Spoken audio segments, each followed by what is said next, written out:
Hello everyone, I am Shahul Khan. எல்லோரும் நல்லா இருப்பீங்கன்னு நினைக்கிறேன்.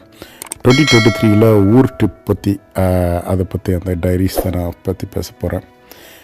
கிட்டத்தட்ட 5 வருஷம் கழிஞ்சு நான் ஊருக்கு போகிறேன்.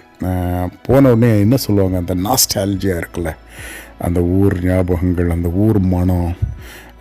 இன்னும் என்ன தான் நம்ம வெளியூரில் இருந்தாலும் இந்த படத்தில் சொல்லுவாங்களே, சொர்க்கமே என்றாலும் நம்ம ஊர் போல ஒரு மனம். அது அப்போல்லாம் பாட்டை கேட்போம். இன்னும் இது அப்படி உணர்கிறோம். இதுதான் வெளியூர்லையோ இல்லை வெளிநாட்டில் இருந்து நம்ம சொந்த நாட்டுக்கோ சொந்த ஊருக்கு போகும்போது தான் அவங்களுக்கு தான் அந்த இது புரியும். பல இடம் இந்த ட்ரிப்பில் போனேன். கோயம்புத்தூர், கேரளா சைடில், ட்ரிவாண்ட்ரம் அந்த சைடு போனேன். அந்த மாதிரி ட்ராவலிங் பண்ணதுனால எனக்கு பல எக்ஸ்பீரியன்ஸஸ் கிடச்சிது. இது என்ன சொல்கிறது, வெளியூர்லலாம் நம்ம மல்டி கல்ச்சரல், இந்த ஊரில் கனடாலெலாம் மல்டி கல்ச்சரல் அப்படிலாம் பல பேருக்குள்ளே போகும்போது இந்த ஊரில் போகும்போது ஒரு சென்ஸ் ஆஃப் பிலாங் இருக்கும்.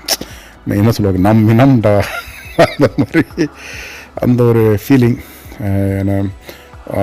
அந்த வைப்பு சொல்லவே மாட்டாதுக்குள்ளே. ஃபுட் எக்ஸ்பீரியன்ஸஸ் சொல்லிக்கிட்டே போகலாம். அந்த காக்கா சத்தம் காலையில், தென்னை மரம், மழை, வெயில். எனக்கு ஒரு ஆசைங்க, நம்ம ஊரில் தான் பிறந்தோம். அதே சமயம் ஆண்டவனுக்கு தான் தெரியும் அடுத்தது என்னென்னு. நம்ம முடிவும் ஊரில் இருந்தோன்னா அது போல் ஒரு பிக்கஸ்ட் பிளெஸிங் இல்லை அப்படின்னு சொல்லிட்டு எல்லோரும் சேஃபாக இருங்கன்னு சொல்லிட்டு பப்பாய் சொல்கிறேன். பப்பாய்.